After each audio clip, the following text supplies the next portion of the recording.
Looking to treat your dog to some tasty salmon? Stick to boneless fillets or canned salmon in water, avoiding salmon with bones or any preparations with oil, as these could be harmful to your pup.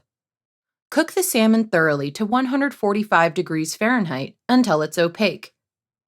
Once cooked, break the meat into small pieces. Double check to ensure any bones have been removed.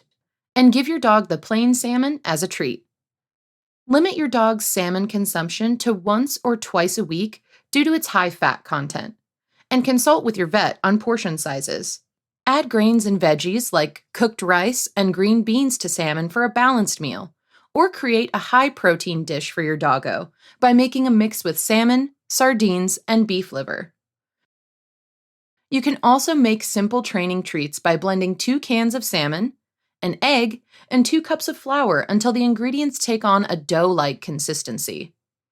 Roll out the dough, cut it into bite-sized squares, and bake at 375 degrees Fahrenheit for 15 minutes. Store homemade food in the fridge for up to a week, or freeze for a month.